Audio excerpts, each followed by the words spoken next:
Tá gravando.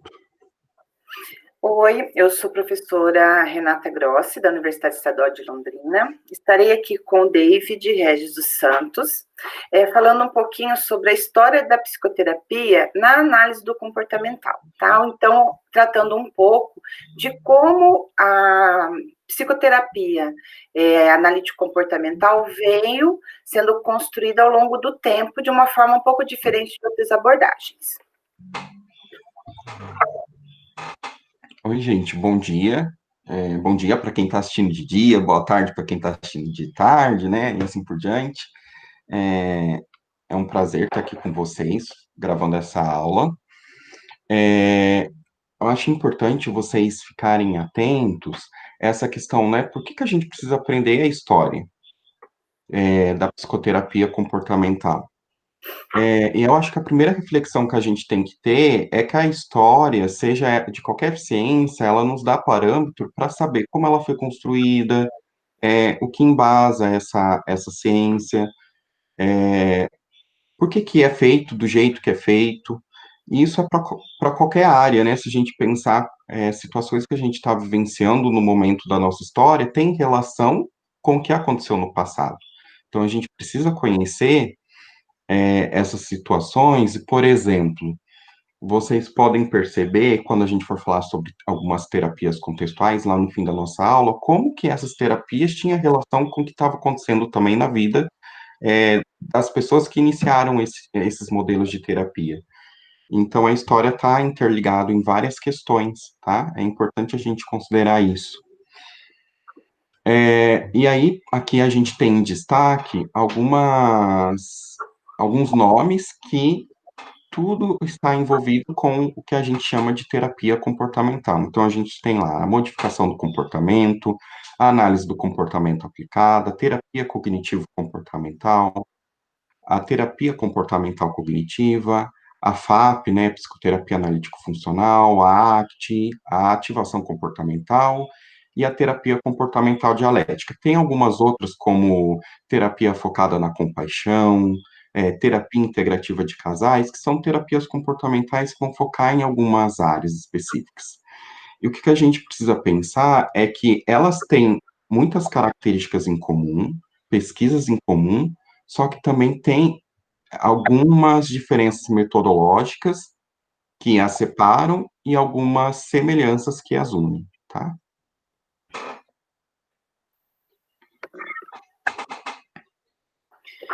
Bom, perfeito, David. Acho que já deu para dar uma introduzida, né, no que a gente vai falando ao longo aí dessa aula. E o principal é que a criação do modelo comportamental de intervenção clínica, ela vem com o objetivo de extrapolar, quer dizer, de ir além dos princípios avaliados empiricamente das pesquisas básicas. No caso, para quê? Para a resolução de problemas aplicados. Então, o que basicamente essas práticas têm em comum, né, por serem da análise do comportamento, é por seguirem princípios básicos da análise do comportamento, só que eles vão estar aplicados na clínica, tá? A gente, nessa disciplina, nós vamos falar sobre a psicologia aplicada, no caso, ao contexto clínico, tá? Como pode ser aplicada a outros contextos. Então, eu acho que é importante ficar claro a compreensão dos princípios da análise do comportamento, só que aí aplicado a este contexto, tá? Que vai dar base para todas essas teorias, práticas. Bom, então lá começando essa história, né, da análise do comportamento na clínica, a gente pode pegar ali os primeiros estudos do condicionamento respondente, que vocês devem ter visto em algumas outras disciplinas, falando como que estímulos neutros acabam se relacionando, né, com estímulos que tinham uma ação para provocar alguma resposta no organismo. No caso ali em cães, se a gente pensar nesses estudos sobre o condicionamento respondente. E por que que isso é importante ter conhecimento sobre esses princípios? Porque eles estão diretamente ligados ao que o cliente vai trazer para a gente na clínica. Situações de ansiedade, situações ali de pânico, principalmente a gente costuma ver muito claro condicionamentos respondentes, esses princípios do comportamento respondentes relacionados ao que a pessoa está trazendo para a gente. Então, é importante que vocês saibam que o terapeuta comportamental precisa ter claro esses princípios. Então, vejam, dos exemplos que a gente tem, né, que é o do pequeno Albert, assim, nós já estamos na década de 20 ainda, mas o que esse caso ele vem demonstrar, tá? Ele vem demonstrar como que a reação de medo é determinada por estímulo que pode ser construída por meio de condicionamento respondente. Então, é o que o David estava colocando, de que a gente tem que estar atento a esses princípios do condicionamento respondente, como ele acontece. Então, vocês saberem o que é condicionamento respondente, vai precisar estar bem claro dentro dessa disciplina, porque ela o tempo inteiro, condicionamento respondente, condicionamento operante, elas vão ser princípios, né, que vão ter que ser compreendidos ao longo do processo terapêutico. Tá? Por quê?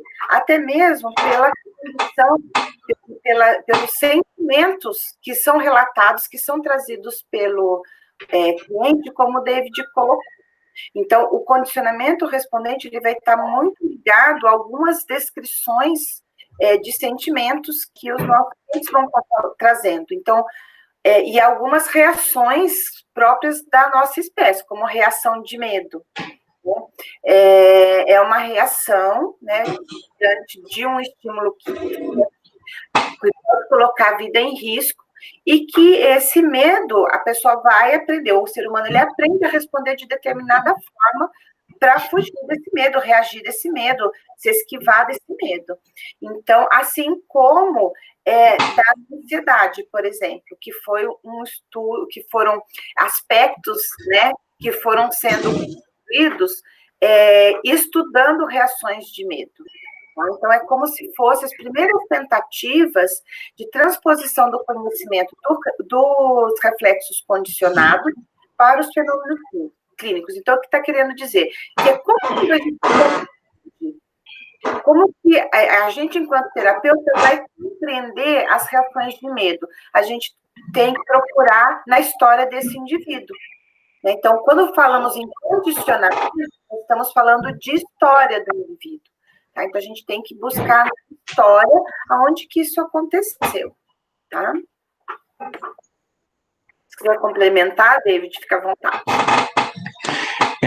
Uma das coisas assim que eu acho interessante, né, e que os críticos da análise do comportamento sempre acabam se apegando para criticar a análise do comportamento são alguns acontecimentos que tem na nossa história. Por exemplo, não foi algo muito legal que o Watson fez, né? Tentaram até depois descobrir onde que estava o pequeno Albert, o que aconteceu na história dele, e aí tem algumas histórias que falam que ele foi hospitalizado, ficou muito tempo hospitalizado em uma instituição psiquiátrica. Enfim, é importante a gente pensar que quando a gente está olhando para a história, muitas coisas foram acontecendo para que erros do passado não fossem cometidos mais. Por exemplo, hoje na UEL, quando a gente vai submeter qualquer projeto de pesquisa, qualquer projeto de extensão, tem todo um aparato para ver se aquilo é ético, se o que está sendo feito vai beneficiar todas as pessoas que estão participando. Então, esse cuidado ele tem sido tomado, né? E quando o Watson fez essa experiência com o pequeno Albert, ele achava que, no mesmo jeito que ele estava fazendo aquilo, ele ia poder desfazer, entre aspas, né? O Watson, ele tinha aquela ideia, né, aquela esperança que, a partir do condicionamento respondente, ele poderia formar qualquer tipo de homem, digamos assim. Então, ele falou assim, olha, me dá uma criança pequena que eu posso formar um médico, um advogado, enfim. Depois foi descobrindo que não era bem assim, né? Uhum. Mas uma das coisas que ele falava é que as pessoas podem aprender novas emoções, novas sensações, novos reflexos, e ele conseguiu mesmo mostrar aquilo a partir do pequeno Albert e os pesquisadores em análise do comportamento. A gente tem conseguido demonstrar que se pode explicar e ensinar vários tipos de emoções, né? A gente faz isso a partir do comportamento verbal, a partir de condicionamentos e a partir das próprias experiências que a gente vai passando. Uhum. Então, vejam, pouco a pouco, né, a história vai caminhando e agregando algumas informações. Então, vejam, nós temos ainda na década de 20 que está tudo começando ainda de uma forma muito de comportamento básico, né? O nosso comportamento reflexo é um comportamento básico, né? O próprio nome já diz, né? E a Jones, ela vem para tentar trabalhar com isso de uma forma reversa, né? Então, quando ela fala de sensibilização sistemática, eu acho que ou formalmente, né, de uma forma científica ou não científica, alguém já ouviu falar sobre dessensibilização sistemática, tá? Esse tipo de procedimento, ele veio muito para trabalhar com problemas graves de comportamento, né? Ou com medos intensos e algumas coisas, principalmente específicos. Então, e muito presente, né? Em outros slides vai estar mostrando isso, assim, e muito específicos dentro da área da saúde, da educação e do trabalho. Então, eu trabalhei muitos anos na área de educação especial. Eu peguei desde da época de modificação do comportamento, ainda na clínica. Então, fui pegando todas as transformações e a gente compreende a dessensibilização. Hoje, ela ainda é usada, não da forma... No Brasil, ela nunca foi usada como nos Estados Unidos, né? Ela sempre foi incorporada a outras práticas. A gente pode, num outro momento, falar um pouco mais sobre isso, mas a dessensibilização é basicamente ir colocando a pessoa em contato gradual com aquilo que traz alguma reação reflexa muito intensa.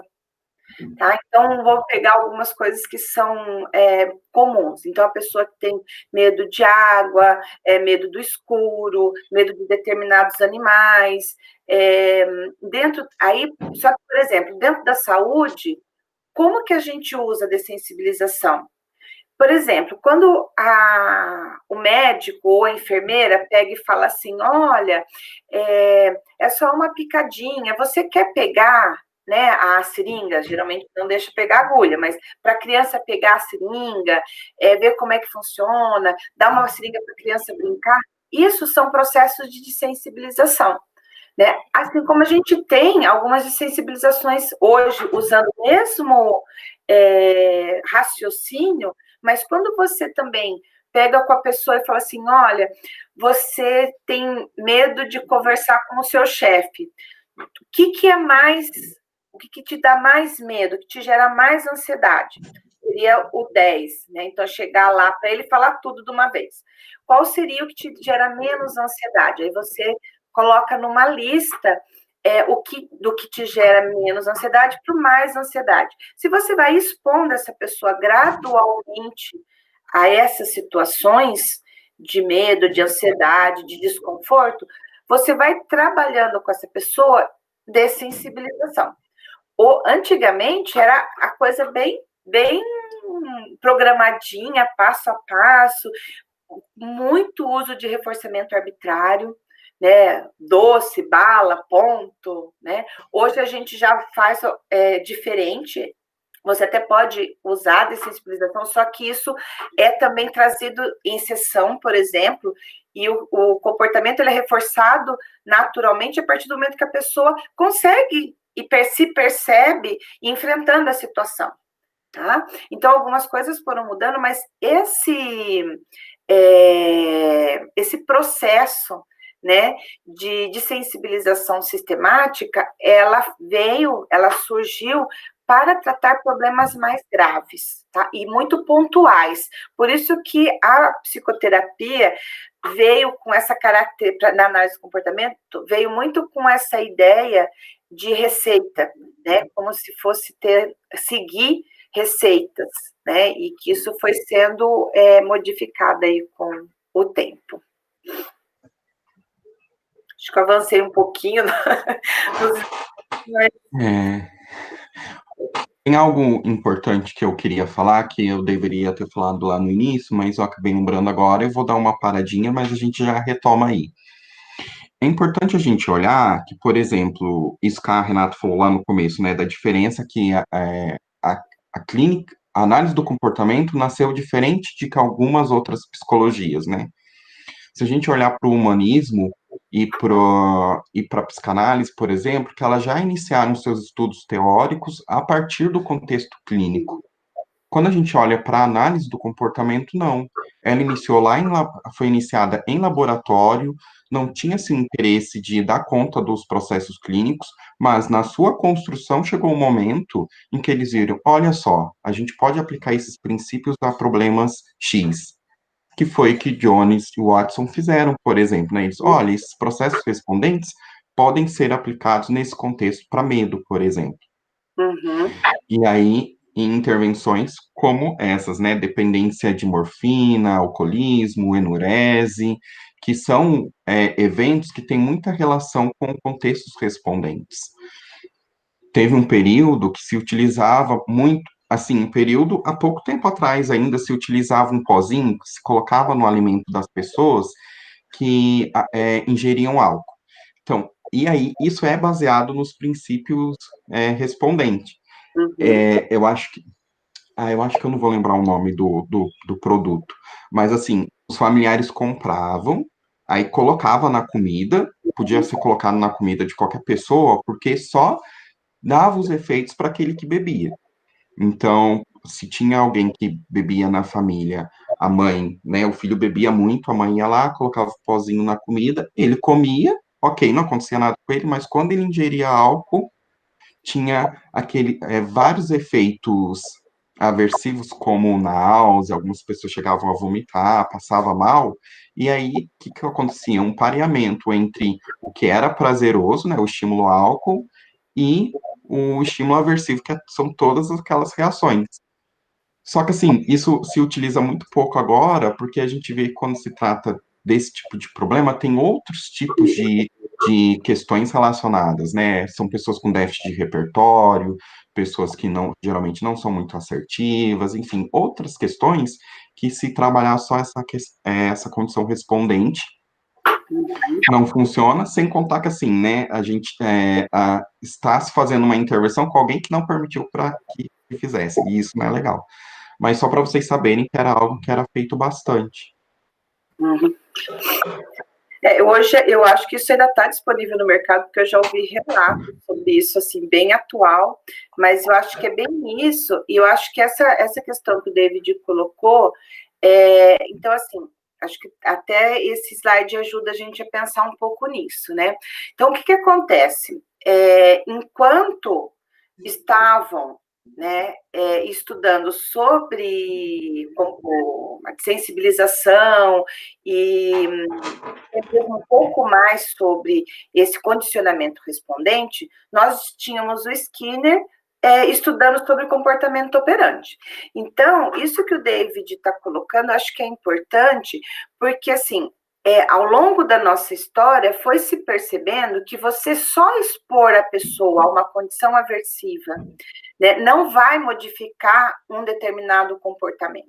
Né? Então, expor a pessoa a uma situação desagradável como essa. Né? Então, cria uma contingência de que a hora que ele ingeriu a bebida, o organismo dele está modificado por aquele pozinho, né? E aí ele passa mal. E aí esse desconforto relaciona com o beber. Só que o beber dele pode estar mantido por muitos outros fatores, né? Que aí vem sendo melhor explicado com o comportamento operante. Né? Então, você tem um condicionamento respondente que vai te ajudar a compreender o que está acontecendo, por isso que a gente colocou lá no começo, acho que foi até o David que colocou a importância de se entender, né? Por que é importante a gente compreender o condicionamento respondente, a gente estar atento no nosso cliente, no nosso paciente, todo esse processo para compreender. E complementar isso vem, então, o Skinner com o estudo do comportamento operante. E aí, David, eu acho que até seria interessante você falar um pouquinho, né, de como que isso aconteceu, né? Por que ele foi estudar o comportamento operante? Conversou um pouquinho, achei que você falou de uma forma bem, bem interessante. Gente, é o seguinte, né? Pensando na história, e aí a gente tem que considerar também a história do pesquisador. Lendo esse livro aqui, não sei se vocês vão conseguir visualizar, mas o nome dele é uma biografia, Skinner, uma biografia do cotidiano científico. Conta que Skinner, ele tinha um padrinho, e aí uma vez ele estava conversando com esse padrinho, e ele falou assim, olha, eu quero subir na vida, né, eu quero melhorar a minha carreira e tal. E o Skinner já era interessado um pouco por psicologia, ele era formado em literatura, letra, alguma coisa assim. E aí o padrinho dele falou assim, olha, por que você não vai para Harvard? Lá tá fácil de entrar. E por que estava fácil? Na época que Skinner entrou para o curso de psicologia, todas as outras instituições dos Estados Unidos já estavam iniciando um estudo na área clínica e com pesquisas de grupo. E Harvard não, ainda estava numa modalidade mais assim, estudando a fisiologia, aspectos fisiológicos do comportamento, e por isso estava fácil, porque as pessoas já não estavam querendo muito ir para lá, estava indo para outras instituições. Então ele aproveitou essa oportunidade para poder entrar e conseguiu entrar facilmente. E Harvard ainda autorizava uma autonomia que as outras instituições não estavam permitindo. Isso favoreceu que o Skinner estudasse o comportamento operante e fizesse várias pesquisas por conta da instituição dar essa autonomia para ele. Isso favoreceu que ele tivesse o destaque que ele teve na época e posteriormente, que talvez se ele tivesse ido para outra instituição não aconteceria. Mesma coisa que acontece hoje com a história de quem está assistindo essa aula, né? Provavelmente se tivesse uma instituição lá do sul do Brasil, como, por exemplo, na Federal do Rio Grande do Sul, que tem um peso muito grande da psicanálise e assim, pesquisas, eles só publicam em Qualizar, revista Qualizar, então são revistas bem conceituadas de psicanálise. Vocês estariam vendo muito mais coisas de psicanálise que talvez vocês não viriam aqui. Quem está, por exemplo, lá na Federal do Pará, está vendo muito análise do comportamento, que lá é um polo de análise do comportamento também. Então, e por isso que é importante, né, a gente saber como as situações vão se concretizando, né? Uhum. Por exemplo, São José do Rio Preto é muito forte a terapia cognitiva comportamental na área da saúde. Então, o curso lá tem uma força muito grande, inclusive de pesquisa mesmo, na área de terapia cognitivo comportamental. Então, eu acho que isso é bem importante mesmo de estar sendo contextualizado.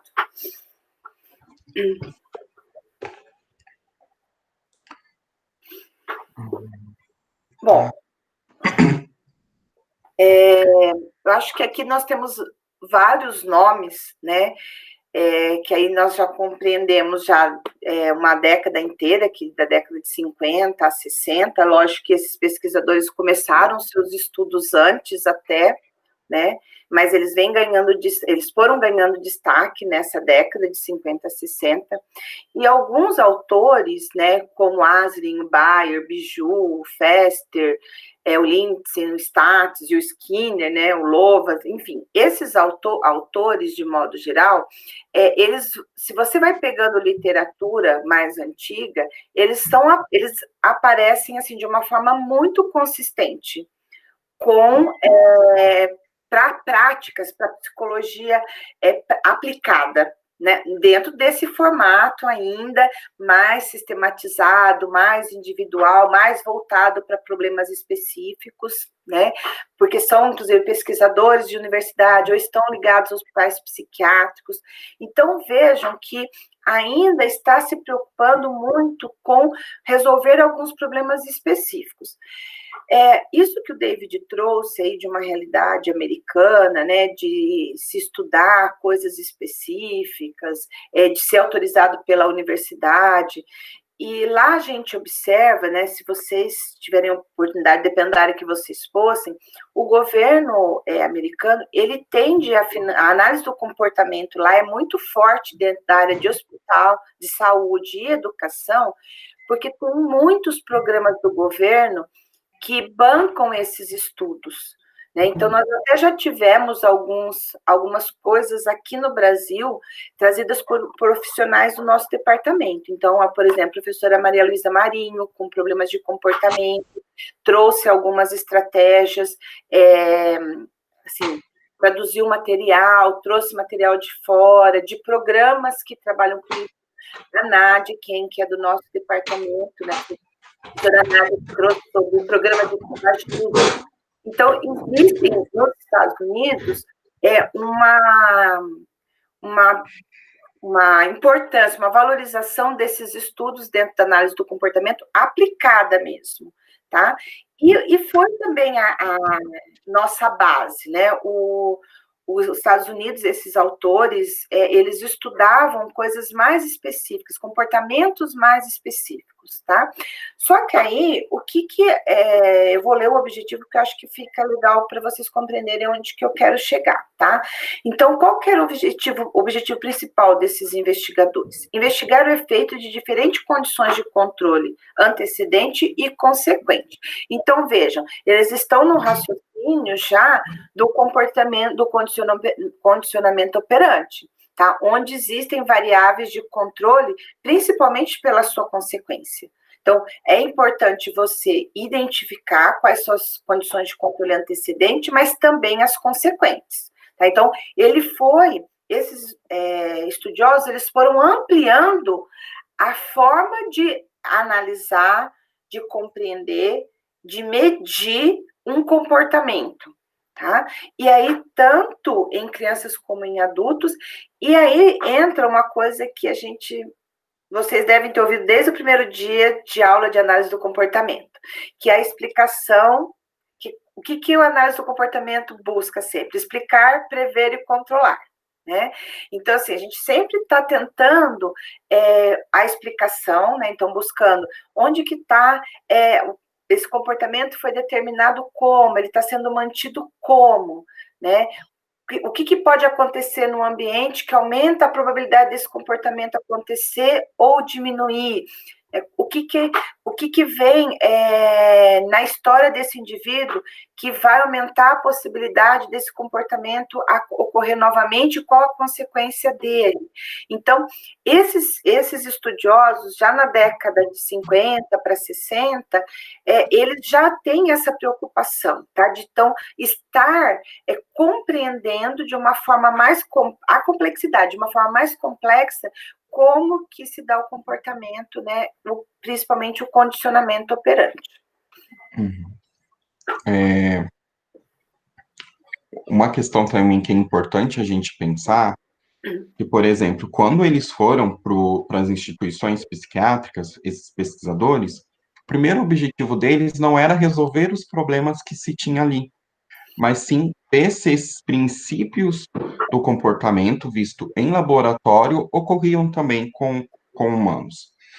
E aí eles começaram com comportamentos mais simples, digamos assim, que era, vocês vão ver, se vocês pegarem literaturas antigas, varrer o chão, fumar cigarro, se alimentar. Então, as instituições tinham vários problemas com as pessoas institucionalizadas. Então, tinha assim, olha, essa pessoa aqui não toma banho, essa pessoa, e eles aproveitaram essa demanda que a instituição tinha para ver, olha, será que os princípios comportamentais, né, os princípios operantes, eles se aplicam a essas pessoas? E aí eles começaram a ver que sim. Eles faziam intervenções, e depois desses primeiros estudos, Skinner e States, por exemplo, Ferster também foram convidados para várias instituições psiquiátricas, porque foi assim um avanço, comportamento simples, mas que os profissionais da instituição não conseguiam fazer, por exemplo, que a pessoa tomasse banho sem ela fazer aquele escândalo, sem ter, e eles conseguiram fazer para depois extrapolar. Então, ainda, esses estudos que, se vocês pegarem, eles são intervenções, se a gente colocar, são pesquisa ainda, né? Pesquisa básica, e depois se transformam para uma pesquisa aplicada. Então, não eram intervenções propriamente dito. Eles não tinham interesse de dar conta do que a demanda do paciente, era a demanda do pesquisador, mas que, de alguma forma, beneficiava essas pessoas. Uhum. Que Outra seria uma informação. pesquisa básica com humanos, né? Então, aqui, Isso, então está compreendendo os princípios básicos, aí, então seria a pesquisa básica com humanos, para estar tentando explicar, compreender, né? E realmente uhum, ver se existia similaridade. Bom, similaridade, o que era observado nos animais, né? E com o ser humano, né? é, É para a gente, né, olhando assim, quem está vendo pela primeira vez, e principalmente para os psicólogos, né, da época, isso era muito é, aversivo, então era muito contra, era quase que uma afronta ao ser humano, né? Então a gente tem que querer comparar o que era observado nos animais, poder ser observado nos seres humanos também. Mas eles foram indo passo a passo com isso, né? Provando sim. eles foram construindo, né? Isso. Ó, alguns nomes aí eu consigo lembrar as principais fontes, áreas de estudo. Então, Aslin, por exemplo, estudou muito a punição, tem muita pesquisa dele sobre punição. Biju estudou o desenvolvimento infantil a partir dos princípios do behaviorismo. Ferster acabou ali junto com Skinner fazendo vários estudos na área aplicada. E ele tem, o Kester tem algumas coisas também sobre depressão, né? Isso, sim. Foi Uhum. um dos primeiros, né, a falar sobre uma análise mais completa sobre a depressão. Louvas, muitos estudos na área da dessensibilização, e Stats ali trabalhando paralelamente a Skinner, né, eles não concordavam em tudo, mas ele também tem muitos estudos sobre o comportamento operante. O Status ele trabalhava muito com relacionamento social, né, com interações sociais. Então, dentro do desenvolvimento, ele tinha muitos aspectos, né, muitos recortes de estudo com relações interpessoais, né? Uhum, Que não era muita preocupação do Skinner, né? Apesar de ele falar muito do comportamento verbal, falar muito do outro, tal, ele estava mais preocupado com as interações de modo geral. E o uhum, Status tinha uma preocupação mais com as relações sociais, né?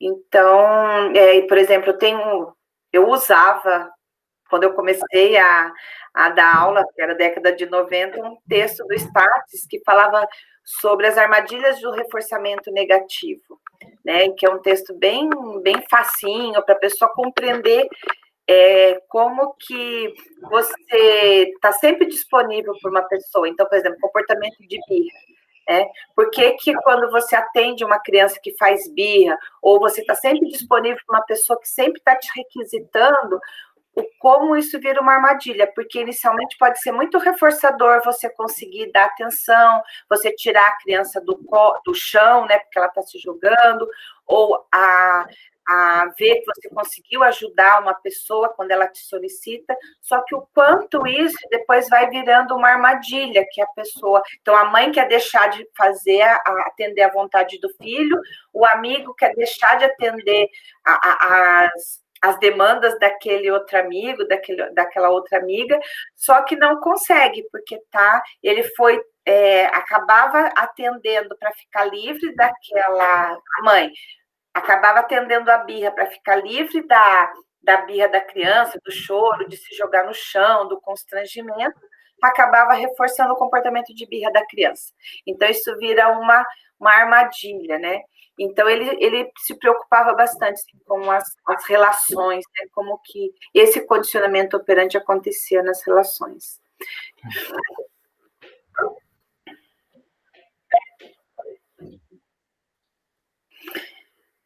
Eu acho que a parte é bem interessante, inclusive eu tenho um livro educado sobre modificação do comportamento, mas eu acho que o que é mais importante é que todos esses estudos e todos esses pesquisadores, o que eles vão trazendo e nos mostrando para a sociedade, né, tanto para a comunidade científica ou para a sociedade de modo geral, principalmente por ser demonstrado, então o pesquisador, eu acho que tem, apesar de todas as dificuldades, seja no Brasil, em qualquer lugar do mundo, as dificuldades de ser pesquisador, eu acho que o valor demonstrativo, né, da pesquisa para mostrar determinados aspectos do que se está estudando. Então, conforme eles foram estudando, registrando e divulgando, né, que determinados comportamentos aconteciam em função de determinadas coisas ou sob o controle de determinadas situações. Então, por exemplo, por que era tão difícil para uma pessoa que estava no hospital psiquiátrico varrer o chão? Né? Então, às vezes poderia estar relacionado a coisas muito básicas, como tamanho do cabo, horário em que tinha que fazer aquela atividade, ou alguma experiência que a pessoa tinha tido com essa situação, seja de varrer o chão, ou seja de se alimentar, ou era o momento em que todo mundo dava atenção para ela, era a hora que ela não queria comer, então ela chamava a atenção do hospital inteiro, né? Então, são coisas que foram sendo observadas, né, e que foram demonstradas. E isso vai o quê? Tornando, vai trazendo um reconhecimento, então, e mostrando também o valor terapêutico, como isso poderia ser utilizado para a compreensão, análise do ser humano. Né? Então, aí vem o quê? Então, meados da década de 60, houve a extensão do condicionamento operante e da análise experimental do comportamento, aquilo que o David colocou, né, de que era quando os pesquisadores vão para as instituições observar, registrar, medir, né, e compreender, isso já vai dando base para algumas intervenções, porque a gente começa a identificar que quando você faz tudo isso, às vezes só o fato de você estar ali e ir testando algumas situações para ver como que o comportamento acontece, é intervenção. Isso já vai promover algum tipo de mudança no comportamento. Então, o que surge? Surge, então, uma nova área de pesquisa, que seria a análise do comportamento aplicado. E com isso vão se percebendo o valor terapêutico. Acho que é bom até usar um pouco desse terapêutico, como ele é usado para outras áreas, como fisioterapia, terapia ocupacional, qual outra terapia?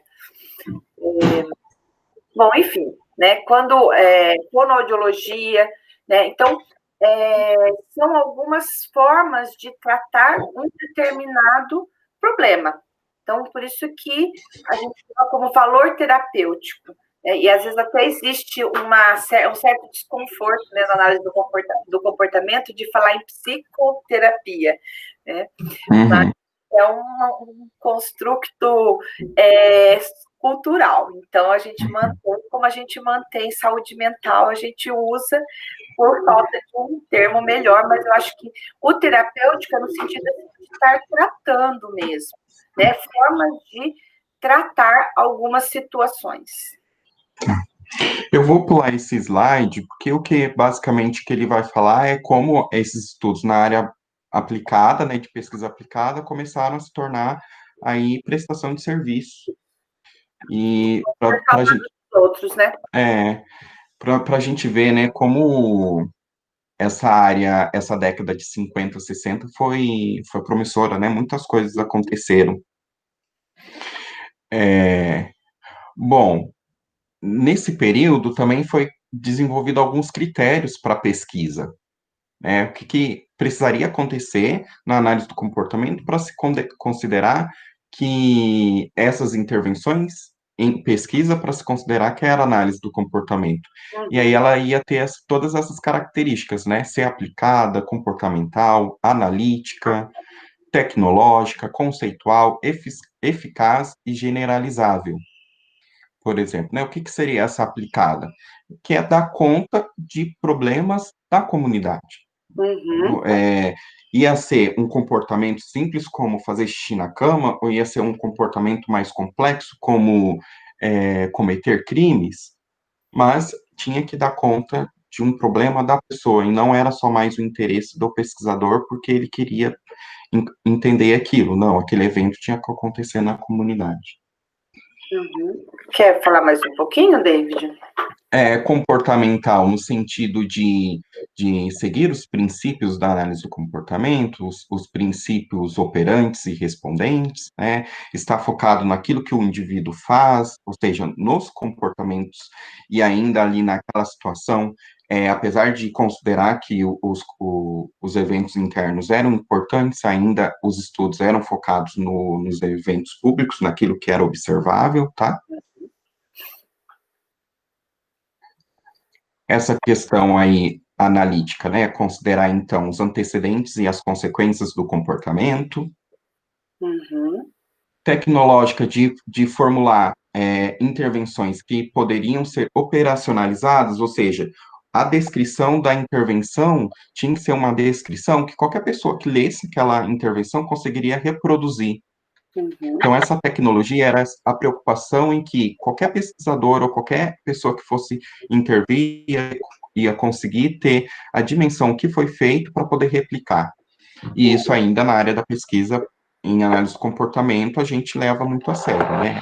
O pesquisador em análise do comportamento tem que considerar que qualquer outra pessoa que vai ler a pesquisa dele vai conseguir reproduzir aquela pesquisa. Talvez não consiga ter os mesmos resultados, porque aí a gente tem variáveis externas que a gente não consegue controlar, mas o que se refere à intervenção do pesquisador, isso tem que estar muito claro.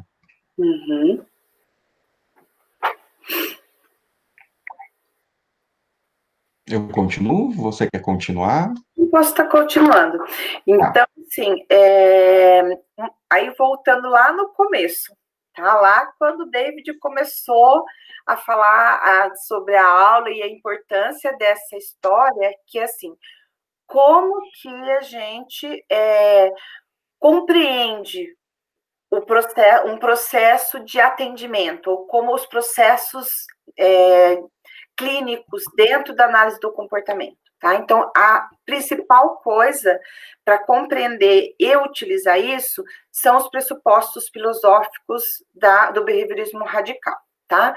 Então, tudo isso que vai ser feito, que o David colocou, né, que ela tem que ser aplicada, que ela tem que ser comportamental, que ela tem que ser analítica, que ela tem que ser tecnológica, só que a gente nunca pode perder de vista quais são os pressupostos e os princípios que norteiam a nossa atuação, tá? Para não virar uma coisa eclética. Como vocês vão ver lá um pouquinho mais para frente, que teve um momento que os psicólogos meio que fizeram uma misturinha, né? Mas que é muito importante, então, na década de 50, 60, isso era muito respeitado e muito considerado, né? E ainda hoje, dentro da análise do comportamento também. Né? Então, tem que se respeitar esses critérios anteriores e, principalmente, que o respaldo teórico, o embasamento teórico, ele seja dentro dos pressupostos filosóficos do behaviorismo radical e os princípios teóricos e metodológicos sejam da análise do comportamento, tá? Eu acho que isso é importante ficar claro, porque mesmo quem está na clínica não pode parar de estudar, né? O estudar, o se atualizar, ele é uma prática constante dentro da profissão, né? De qualquer um, e principalmente dentro da psicologia, na análise do comportamento, porque por ela ser baseada em pesquisa, existem muitas coisas que mudam muito rápido, Então, coisas que se compreendiam de uma determinada forma há algum tempo atrás, né, que para a ciência 10 anos é pouco, hoje já se compreende de uma forma diferente e se age de uma forma diferente também. Tá? Então, por exemplo, há 20 anos atrás, a dessensibilização era muito usada ainda de uma forma muito parecida com a década de 20. Né? Então, essas mudanças, elas vêm acompanhando o que foi sendo pesquisado na análise do comportamento aplicada. Tá? Então, e aí, lógico, né? Então, reforçando também o que o David já colocou, que quando se pensa numa área aplicada, a gente tem que pensar em que isso vai promover alguma mudança. E isso tem que trazer benefício para a sociedade. Então, lembrando, gente, que os pesquisadores, normalmente, eles estão vinculados a universidades, ou eles estão vinculados a institutos, né, ou a laboratórios, então, estão vinculados a determinadas instituições de segmentos da sociedade que têm um papel importante, né, que é produzir o conhecimento e devolver isso para a comunidade. Então, eu fico bastante contente quando, um pouquinho antes dessa gravação, o David estava me falando sobre alguns pesquisadores que acabam fazendo aula show, e eles acabam tentando passar para a sociedade de modo geral, numa linguagem mais acessível, só que respeitando o conhecimento científico. Então, eu fico muito contente de ver esse movimento do cientista, né? E eu acho que esse momento que nós estamos vivendo está também fazendo isso, porque esse monte de live que estão aparecendo, né? As pessoas falando, se conversando e trocando informações e disponibilizando isso para a comunidade, isso é muito importante, porque desde que a análise do comportamento aplicado foi entendida, ela tem essa preocupação já não só com o indivíduo, né? E não só com observação, mas sim com que aquilo promova mudanças. E aí o último, que é o generalizável, que é uma preocupação muito grande nossa da análise do comportamento, é de que aquilo que você trabalha, né, que aquela intervenção, que os resultados, que a mudança comportamental que acontece, ela tem que tanto se manter no tempo, né? Então, essa pessoa tem que continuar apresentando esse comportamento ao longo do tempo, e de preferência que ele apresente aquela mudança em diferentes ambientes. Então, se você está trabalhando com medo, com ansiedade, né, e essa ansiedade está voltada, por exemplo, para o estudo, né, para vamos colocar esse retorno, né, às aulas remotas, está ligado a isso. Só que, se você consegue se acalmar, a gente consegue fazer, o terapeuta, né, consegue fazer intervenções que faz com que você fique menos ansioso, consiga ter uma mudança nessa condição, seria muito bom para você, para o seu cliente, que essa mudança, então a ansiedade também diminuísse em outras áreas da vida dele. Tá? Então, a gente coloca assim que na análise do comportamento, já lá, desde quando esses critérios foram sistematizados, já se pensava numa generalização planejada. Então, é importante que se pense nisso.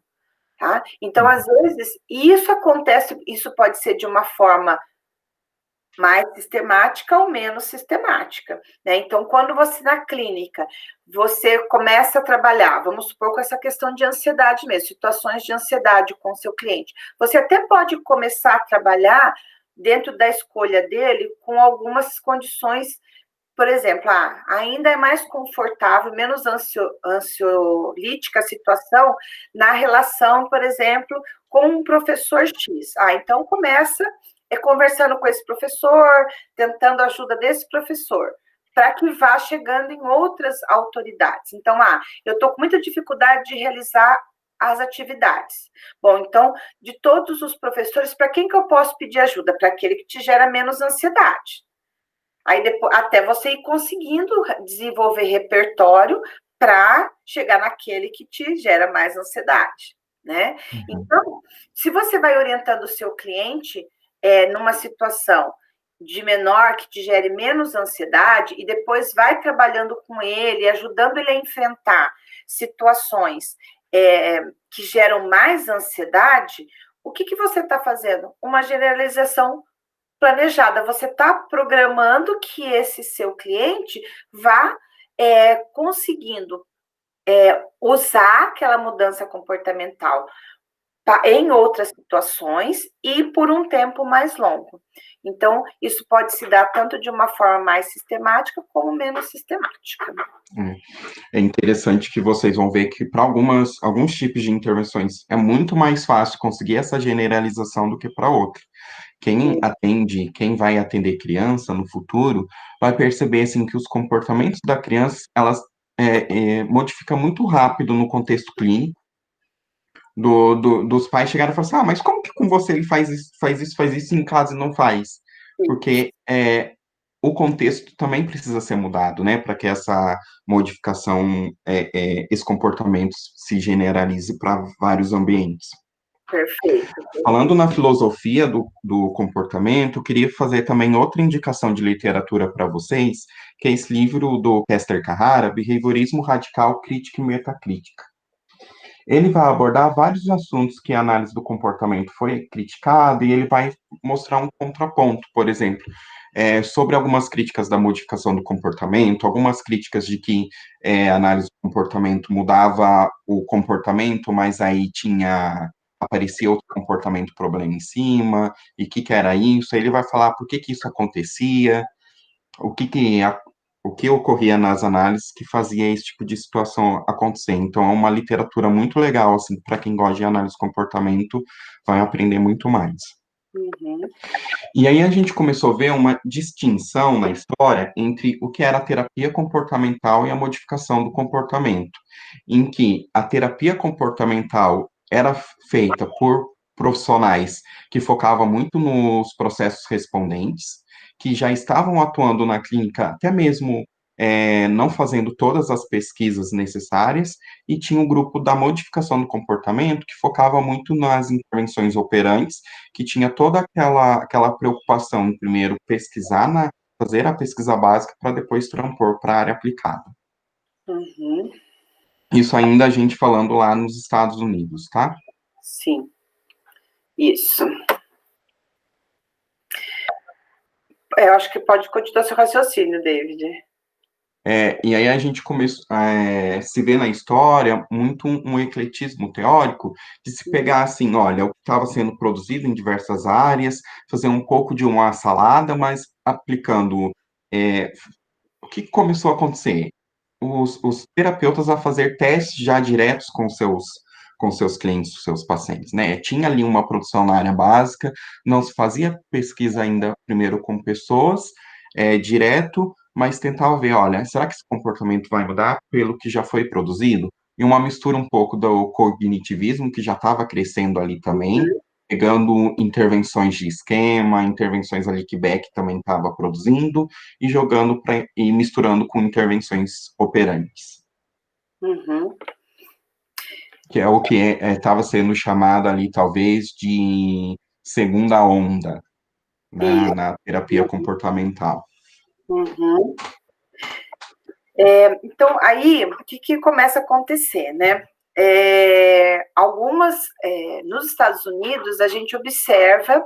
Por que nós estamos falando assim, lá nos Estados Unidos? Porque vocês vão observar que aqui no Brasil aconteceu um pouquinho diferente, tá? Então, a gente vai um pouquinho mais para frente falar como que aqui no Brasil aconteceu. Então, veja, nessa década de 70, por que esse ecletismo acaba ficando assim tão em evidência? Porque começaram a existir modelos psicoterápicos, como a terapia cognitiva do Beck, como a terapia racional do Albert Ellis, emotiva, comportamental, que acabam trazendo resultados, tá?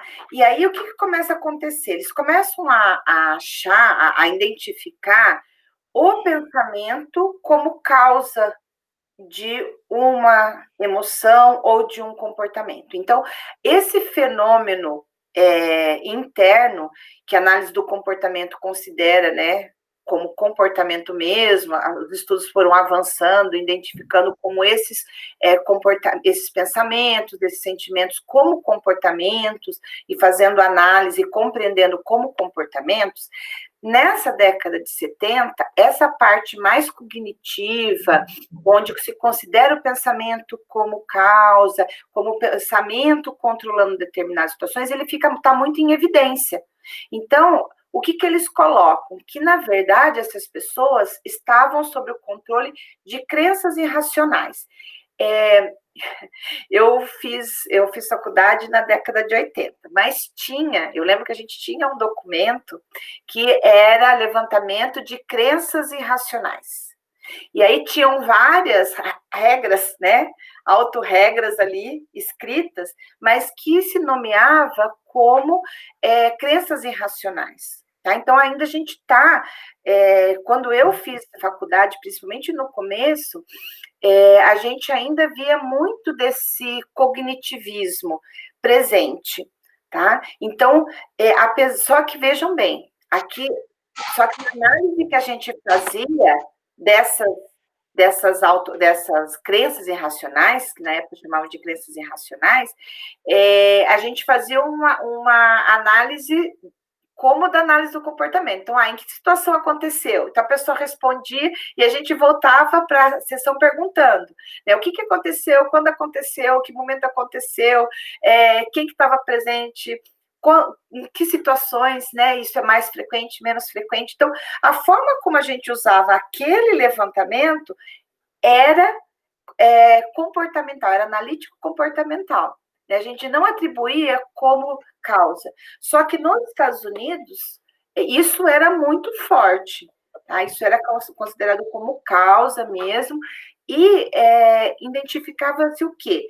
Que o indivíduo, então, ele tinha criado essas crenças irracionais por ter tido experiências, né, vivências que não eram favoráveis ou eram desfavoráveis. E aí eles criavam essas crenças irracionais para explicar, ou para explicar como causa, né, atribuindo uma causa de se comportar ou sentir determinada coisa em função dessas crenças. Tá? Então, era isso que se considerava. Então, se modificasse essas crenças irracionais, então o comportamento se modificaria, né? Ou as emoções se modificariam.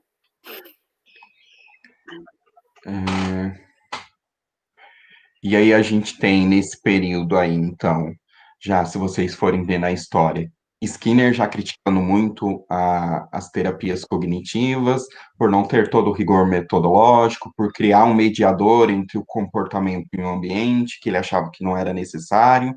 Mas, assim, os cognitivistas, eles estavam preocupados ali com a aplicação. Olha, está funcionando, vamos lá, as pessoas precisam da gente. Vocês, modificadores do comportamento, não estão tratando de assuntos como eventos internos, né, que eles chamavam ali de pensamento, cognições.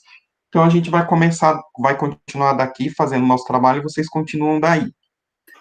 E eu acho que é importante estar lembrando que, mesmo assim, eles não estando preocupados com tantos rigores, eles adotaram uma prática, já nessa época, do pré e pós.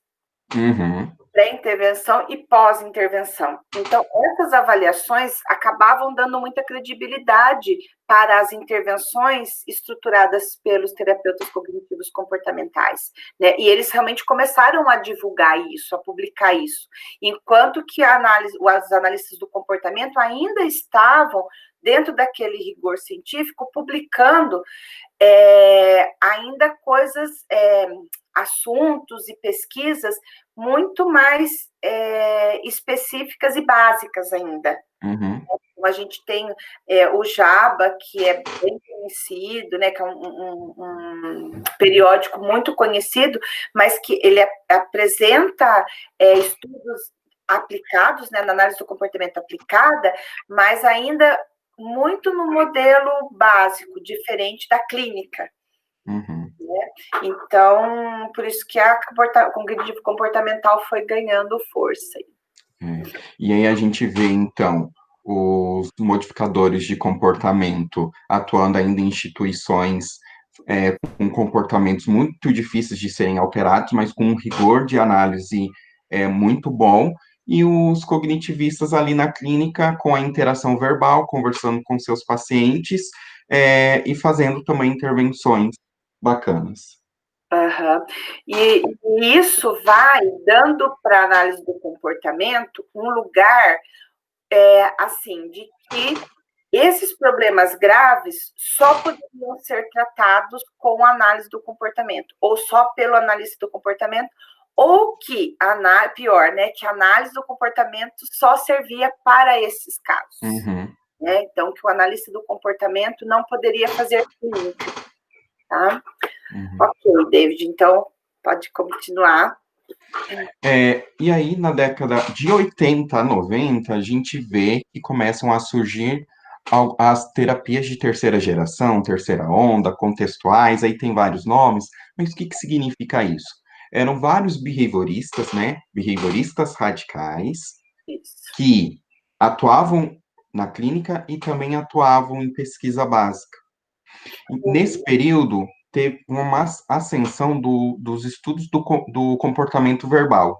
Skinner, lá em 1953, lançou o livro Comportamento Verbal, só que, assim, foi um livro que era muito complicado de se compreender, ainda era uma tentativa de se entender, uma tentativa de se entender a linguagem. E aí, nessa década aí de 80, 90, tem os estudos de Seligman, do Reis, de vários pesquisadores estudando o comportamento verbal, equivalência de estímulos e as molduras relacionais. E aí a gente vê a análise do comportamento com um aparato experimental, um aparato de pesquisa, tendo condições de falar sobre o comportamento verbal com mais propriedade e aí lidar com as demandas gerais assim da população. E aí foi surgindo, né, a terapia de aceitação e compromisso, que antes tinha outro nome, eu acho que era terapia do distanciamento compreensivo. Quando vocês forem estudar aceitas ACT, vocês vão entender porque tinha esse nome. A FAP, que surgiu ali. Um detalhe, tá, gente? A ACT surgiu de uma demanda do fundador da ACT, que tinha problemas de pânico. Uhum. A FAP surgiu a partir do marido da Mavis Tsai, que viu que os pacientes dela melhoravam muito rápido, aí ele foi estudar as intervenções dela, ela fazia intervenções, ela era psicanalítica, e daí ela viu que tinha ali eventos de transferência contra transferência, que depois fizeram uma leitura analítico-comportamental, a terapia comportamental dialética, que surgiu com uma pessoa que tinha muito sofrimento, que foi internada várias vezes em instituições, que é a Marsha Linehan, que era diagnosticada como borderline, e ela desenvolveu essa terapia para lidar com essas pessoas. Enfim, a gente vê questões pessoais ajudando no desenvolvimento dessas terapias. Uhum. Como que influencia, né? Então, aquela ideia, assim, de que o pesquisador não influencia na sua pesquisa é mentira. Pesquisa é neutra, né? O pesquisador tem que ser neutra, a pesquisa é neutra, né? Realmente, a partir do momento que você escolhe um problema para ser estudado, né? Isso já é parte de você ali, né? Então, não é neutro. E daí a gente chega no Brasil, né? Então, o que a gente acaba observando é que o Brasil foi se mantendo dentro da análise do comportamento. Enquanto lá nos Estados Unidos, né, estava todo um processo de ecletismo e que vários estudos estavam aparecendo dentro das terapias cognitivas, mas também dentro da análise do comportamento, aqui no Brasil, a condição do psicólogo, né, na análise do comportamento continuava melhor, tá? Mais voltada para o behaviorismo radical e mais de acordo com o behaviorismo radical, tá? Eu não sei exatamente quais seriam os determinantes disso, né? Por que isso foi acontecendo, mas o que eu observei dentro da minha história é que a gente tinha muito um critério de pesquisador, né? Aqui no Brasil existia muito esse critério de pesquisador. E essa necessidade de se fazer pesquisa, esse perfil do professor universitário, né, mesmo dentro da psicologia, era muito comum, então, aqueles que faziam pesquisa dentro das universidades eram os que também davam as supervisões nas clínicas escolas, ou que começavam a fazer algum projeto para atender a comunidade, e eles tinham uma consistência muito boa dentro da análise do comportamento, né? Então, nós temos aí, né, a criação do estágio supervisionado, né? Só que intitulado ainda como modificação do comportamento, né? E, por outro lado, o que acontecia? Existia também muita crítica dos pesquisadores, que o David já até trouxe, né? Que se olhava, bom, mas quando você está fazendo a modificação do comportamento, então você só vai olhar para aquela situação, diferente do psicólogo clínico, né, que está olhando para outras situações e principalmente para aquilo que não era observável, né? Então, voltando que ainda nesse momento, o que se olhava era para aquilo que se podia observar, o outro observar, né? Então, o que podia ser medido, o que poderia ser mensurado, considerando essas características do comportamento observável e medido, tá? E isso começa realmente a receber muita crítica, mas as pesquisas continuavam e a gente começa a observar realmente, tem alguns livros que começam a ser publicados na década de 70, 80, né, que eu até gostaria de tê-los aqui, mas eu não tenho, porque estão lá na universidade, mostrando para vocês, e que vai, então, descrevendo justamente, assim, trabalhos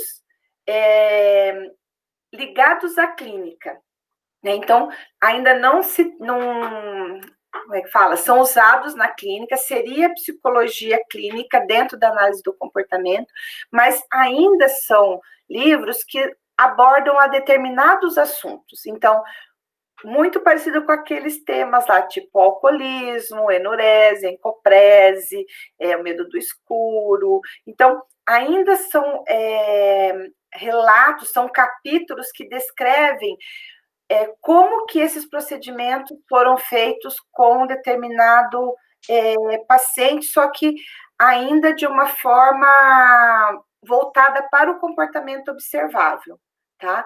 Com poucas considerações do que a gente considera como comportamento subjetivo ou privado.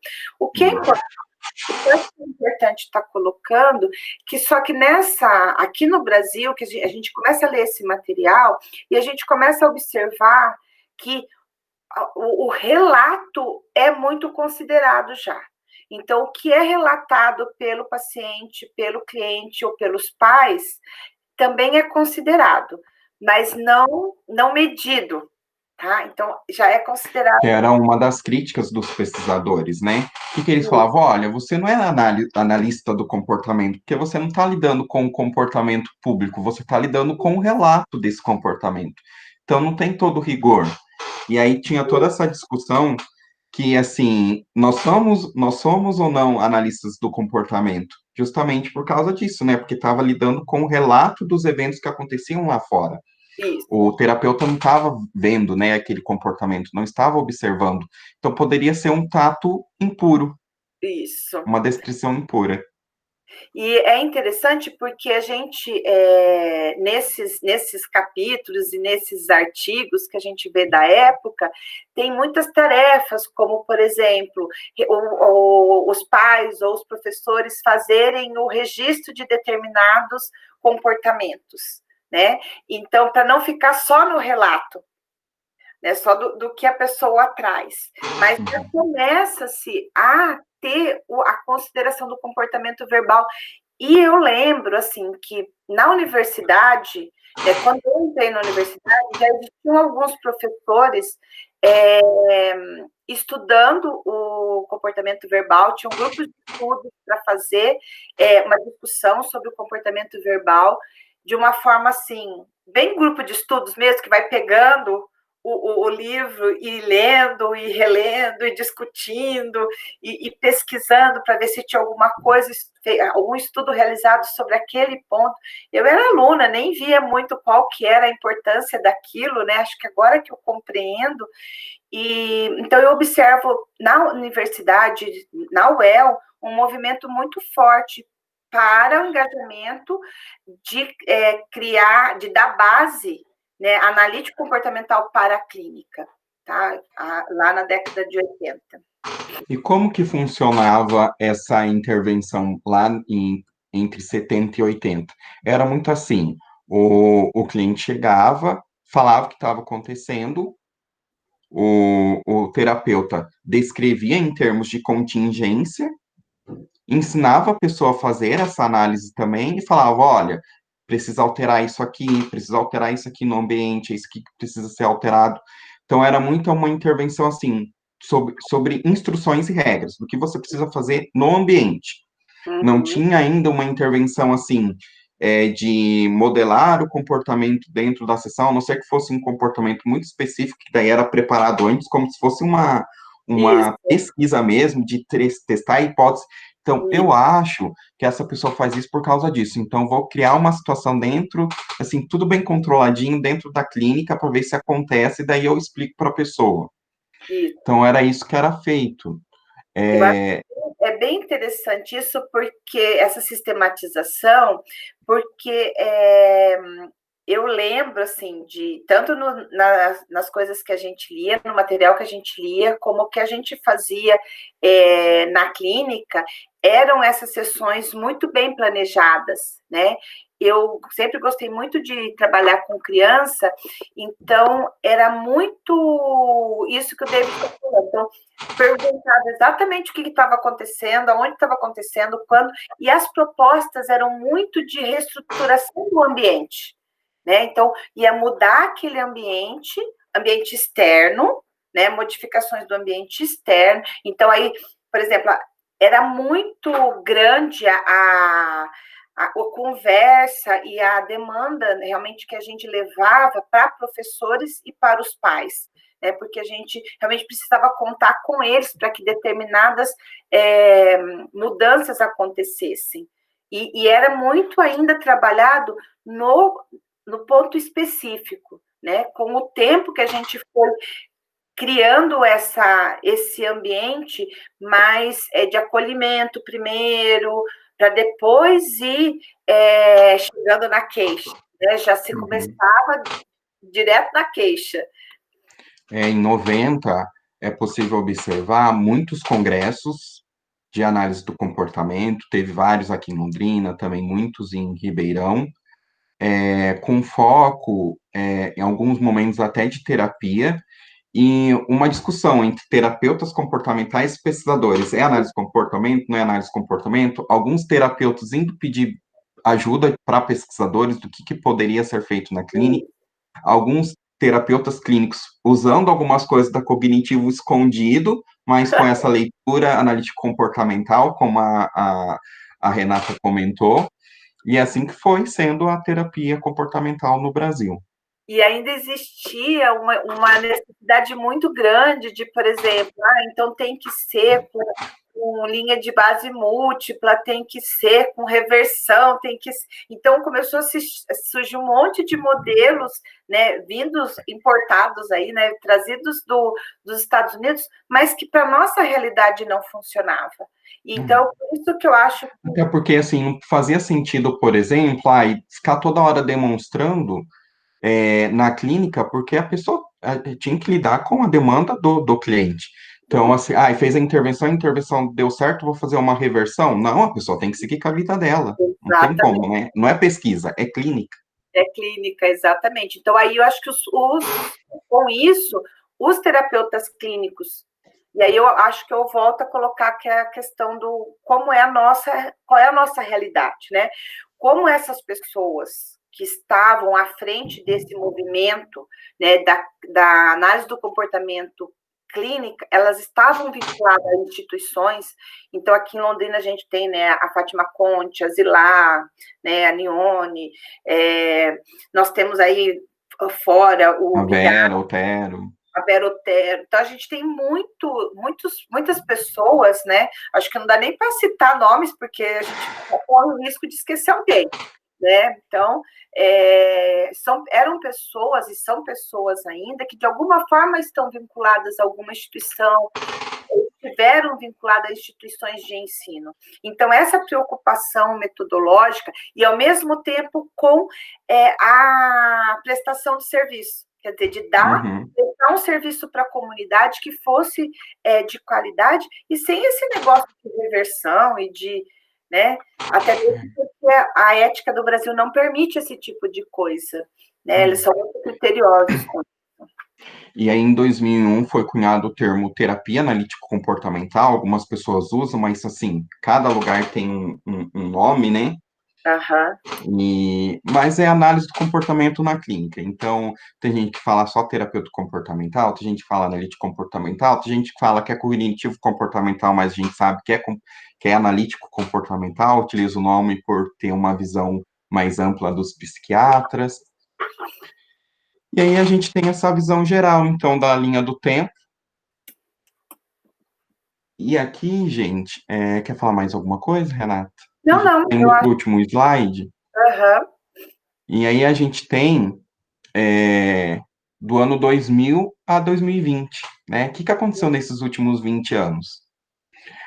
Foi acontecendo uma validação científica dessas terapias contextuais que nasceram ali entre 80, 90, 2000, muita pesquisa demonstrando que elas funcionam, que elas podem ser aplicadas em diferentes contextos, as terapias que eram chamadas de terceira geração, terceira onda, e Aham. agora a gente está vendo uma ida para a quarta onda. E o que seria isso? Essas terapias chamadas de terapias contextuais de terceira geração, elas foram desenvolvidas assim, olha, a gente tem esse problema clínico e a gente desenvolveu essa intervenção. Então, a gente tem pessoas que desregulam muito emocionalmente, a gente tem a terapia comportamental dialética. A gente tem pessoas com problemas de ansiedade, a gente desenvolveu a terapia de aceitação do compromisso, e assim por diante.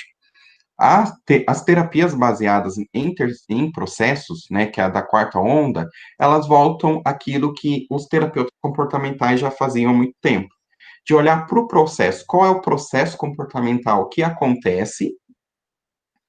Então, assim, é um processo mais operante, é um processo mais respondente, é uma junção dos dois, e aí vai fazer a intervenção baseada nesse processo, e não na queixa, né, não no diagnóstico. Né? Como esse cliente pode se beneficiar com tudo que já foi estudado, né? Isso, isso. Então não faz mais sentido ter todos esses nomes, que aí vai olhar para o processo, olha, é um processo operante em que é a déficit comportamental, então preciso ensinar habilidades, comportamentos.